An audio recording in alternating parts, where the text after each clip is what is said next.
मंत्री हीरालाल नागर ने गुरुवार को इंदिरा विहार स्थित अपने आवास पर विभिन्न सरकारी विभागों के उच्च अधिकारियों के साथ एक महत्वपूर्ण समीक्षा बैठक की। बैठक में जन स्वास्थ्य अभियांत्रिकी विभाग, शिक्षा विभाग, समग्र शिक्षा अभियान, समसा, जिला परिषद, पंचायत समिति, सार्वजनिक निर्माण विभाग और जल संसाधन विभाग के अधिकारी मुख्य रूप से उपस्थित रहे। बैठक के दौरान मंत्री नागर ने क्षेत्र में चल रहे विकास कार्यों की बारीकी से समीक्षा की। उन्होंने स्पष्ट शब्दों में निर्देश दिए कि विकास कार्यों में किसी भी प्रकार की लापरवाही या गुणवत्ता से समझौता बर्दाश्त नहीं किया जाएगा। उन्होंने अधिकारियों को जिम्मेदारी के साथ फील्ड में रहकर मॉनिटरिंग करने और कार्यों को समयबद्ध तरीके से पूर्ण करने के लिए पाबंद किया है। बैठक के दौरान ऊर्जा मंत्री ने सांगोद के सौंदर्यीकरण और पर्यटन की दृष्टि से एक बड़ा निर्देश दिया। उन्होंने सांगोद नगर पालिका अधिशासी अधिकारी ईओ को निर्देशित किया कि उजाड़ नदी के किनारे रिवर फ्रंट विकसित करने के लिए उपयुक्त जगह की तलाश शुरू करें। उन्होंने कहा कि रिवर फ्रंट बनने से न केवल शहर की सुंदरता बढ़ेगी, बल्कि स्थानीय लोगों को भ्रमण व मनोरंजन के लिए एक बेहतर स्थान भी मिलेगा। इसके लिए उन्होंने जल्द से जल्द प्रस्ताव तैयार करने के लिए कहा है। आगामी गर्मी के मौसम को देखते हुए ऊर्जा मंत्री ने पेयजल आपूर्ति को अपनी सर्वोच्च प्राथमिकता बताया। उन्होंने अधिकारियों को निर्देशित किया कि गर्मी में पानी की किल्लत न हो, इसके लिए अभी से व्यापक प्रबंध सुनिश्चित किए जाएं। जिन क्षेत्रों में पाइपलाइन के माध्यम से पानी की उपलब्धता नहीं है, वहां आवश्यकता अनुसार टैंकरों से जल आपूर्ति की योजना बनाने के निर्देश दिए गए हैं। साथ ही उन्होंने नए ट्यूबवेल और हेडपंप की संभावना तलाशने की भी बात कही, ताकि भूजल स्रोतों का बेहतर उपयोग हो सके। मंत्री ने नोनेरा और अकावत पेयजल परियोजना की प्रगति की भी समीक्षा की है। मंत्री नागर ने जोर दिया कि सिंचाई और पीने का पानी वितरण प्रणाली के अंतिम छोर तक पहुंचे। बैठक में शिक्षा विभाग और समसा के कार्यों पर चर्चा करते हुए मंत्री नागर ने एक बड़ा प्रशासनिक निर्देश भी दिया। उन्होंने जिला कलेक्टर से बात कर समसा के निर्माण कार्यों का चार्ज सार्वजनिक निर्माण विभाग को सौंपने की प्रक्रिया पर चर्चा की, ताकि निर्माण की गुणवत्ता और गति में सुधार हो सके। उन्होंने क्षेत्र के जर्जर स्कूलों और सरकारी भवनों की सूची तत्काल तैयार करने के निर्देश दिए हैं, ताकि केंद्र और राज्य सरकार को मरम्मत एवं निर्माण हेतु प्रस्ताव भेजे जा सकें।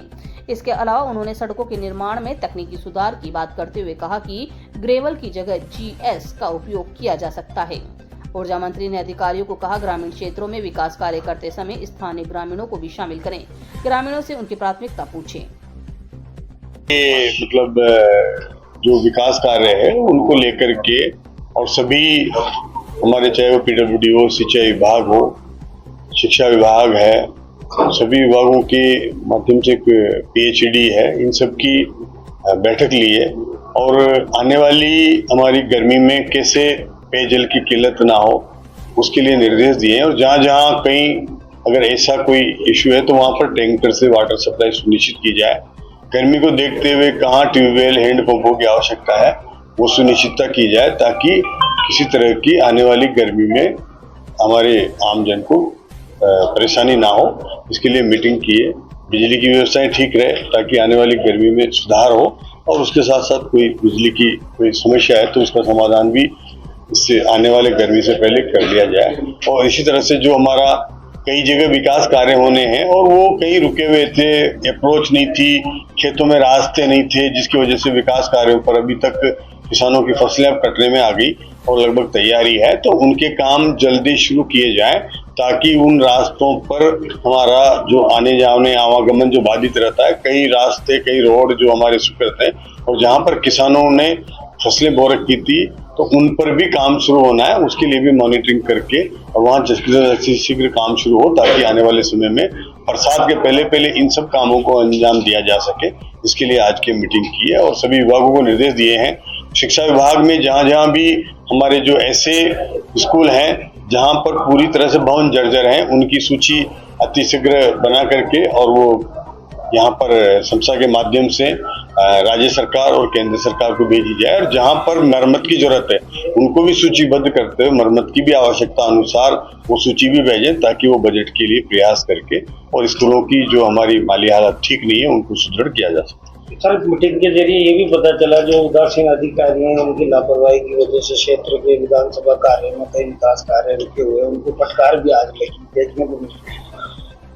देखिए जी, कई तरह के अधिकारी होते हैं, अब यही इन्हीं से काम कराना होता है, लेकिन काम अगर हम उनको भी प्रयास करके ठीक से काम करने के लिए अगर निर्देशित करें तो निश्चित रूप से वो भी काम करने लगते हैं। इसलिए हम आवश्यकता पड़ने पर उन्हें निर्देश भी देते हैं। अगर कहीं फिर भी कोई लापरवाही लगती है तो उसके लिए निश्चित रूप से उनको सुनना भी पड़ता है। लेकिन ये प्रयास है कि हम बेहतर तरीके से काम करें, क्वालिटी के साथ काम हो, गुणवत्ता के साथ समझौता ना हो और काम समय पर पूरा भी हो जाए, इसकी चिंता करने का काम हर अधिकारी को अपनी जिम्मेदारी समझते हुए कम से कम वो समझे कि ये मुझे करना है और ये मेरे प्रयासों से ही होगा। अगर उसने इस तरह की ओनरशिप के साथ अगर काम करना शुरू कर दिया तो निश्चित रूप से काम बेहतर भी होते हैं, उनकी मॉनिटरिंग भी होती है और उनको समयबद्ध तरीके से उनकी क्वालिटी भी सही होती है। तो ये लोगों में, अधिकारियों में ये भाव जागृत होना चाहिए। वो अगर हो जाता है तो कई तरह के कठिन काम भी, असंभव काम भी संभव हो जाता है।